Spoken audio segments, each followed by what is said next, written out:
Hey guys, Kurt with the Kuhl Odyssey coming to you today with the new video. Starting out this video with an apology. In the last few months I've made some pretty big changes. I know a lot of you have watched my video review of the Seneca Super C. Well, in the past few months I actually have changed from that Super C to a much smaller Class C. And I've done a lot of customization and changes to make this RV my own, similar to what I did with the Seneca. I plan to video record and follow along on a lot of the upgrades and changes. So I filmed a lot of video showing what the original state of the RV was when I got it.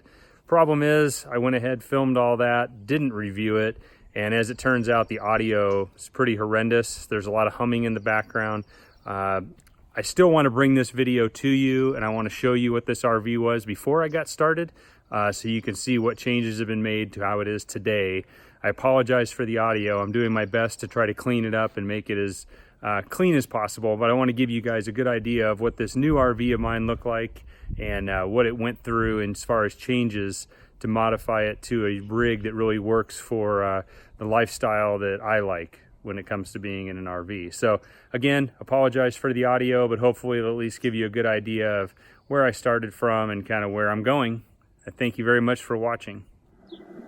Hey guys, this is Kurt with the Kuhl Odyssey, coming to you today with some big news, or maybe it's small news, big small news, I don't know, something like that. As many of you know, for the last 3.5 years I've been living full-time on the road, and I've been living in my Seneca Super C RV all that time. And while the Seneca's been great, one thing that I've noticed in the last year or so is that it just feels too big. Get a lot of crazy looks when people think an RV could be too big, but believe me, 3.5 years and nearly 38 feet starts to feel pretty large. So over the last year or so, I've been contemplating changing to something smaller, but trying to find something that would be suitable hasn't been easy. There are things I don't want to give up, such as my large water capacity, a lot of room for solar, my washer and dryer, things like that. So finding something that would be a suitable replacement hasn't been easy.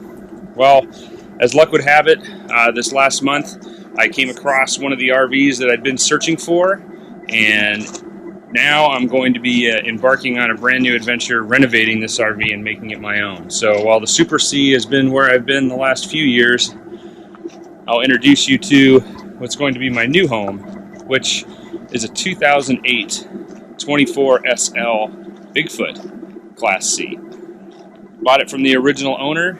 Has a lot of things about it that really work well for my lifestyle, and I figured I'd give you guys a quick look of what it looks like today. This is just as I've picked it up. I haven't done a thing to it, but starting today I'm going to be doing a massive renovation. I'm going to try to capture as much of that as I can, but I figured I'd give you a look at what the RV looks like today as it stands, and then I'll kind of give you a little quick tour, and then I'll give you an idea of some of the things I'm thinking of doing. Okay, so here we have a side view. As you can see, the paint has not been taken care of the best. I have some ideas on what I'm going to do about that. Currently has just the stock steel wheels, which have been painted to match the brown color at the bottom. I have some plans for that as well. I do like the tint that's put on the windows. You can't see inside this thing at all, which is really nice. And it's on the Ford E450 chassis. And coming around the front, pretty much looks like your basic 450. It does have one slide out. Has a Fiamma manual awning that's built into the side. The original owner did install one solar panel on the roof. That's obviously going to change a lot when I get to work on it. I do like the overall look of the RV, but it's definitely going to be cleaned up and made to look a little bit different for certain. So that kind of gives you an idea of the outside of the RV. And for a Class C, it has actually a tremendous amount of storage, which I'm pretty dang happy about. So now I'll take you inside and give you an idea what the layout is. Okay, here we go, coming in the front door. As you'll see, the step has a nice recess underneath, and the drawer actually goes all the way across, which is really nice. And as you'll come inside, you see across one side, we actually have a couch that is in the slide out. That is the one slide out. And there is the closet. And that was a place where television used to be. That won't be where I have the television now.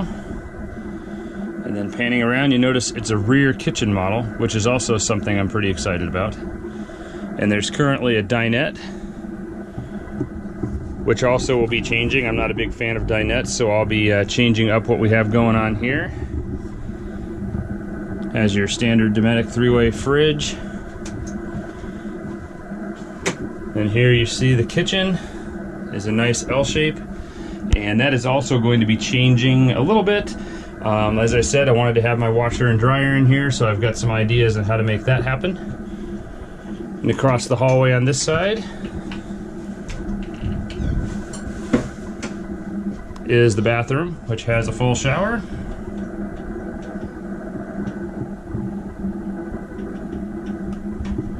Lots of counter space, lots of cabinet space. And the sink.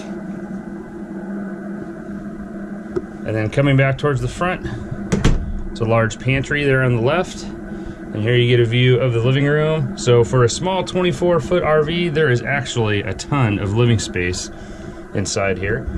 And up in the front, you'll see the cab over sleeping area. Right now there's a pile of solar panels up there. Kind of gives you an idea what's going to be happening. Going to be having a custom-made mattress made for this area. So my one area of concern is having to sleep in the cab over versus having a separate bedroom. But I think for all that I'm going to gain by having such a small compact coach, it's not going to be a problem.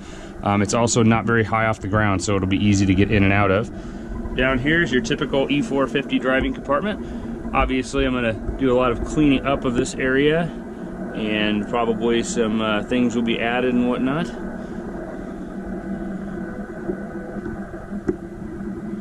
But that kind of gives you an idea of the inside. Something I really like about the inside here is up in the roof we actually have a skylight built in, and this skylight can open up all the way to let in fresh air. It also has a screen and can be blocked out for day-night. Alright guys, I appreciate you taking the time to watch. Hopefully you're as excited about this as I am. It's going to be a heck of a project. There's a lot to do. Just going to be getting started on it today. Just to add a little bit of pressure, my goal is to have this thing done within 30 days and be back out on the road where I really want to be. But I do love a project, so there should be some interesting videos coming out. I'd love to hear your guys' comments, see what you think. And until next time, this has been Kurt with the Kuhl Odyssey. Have a great day.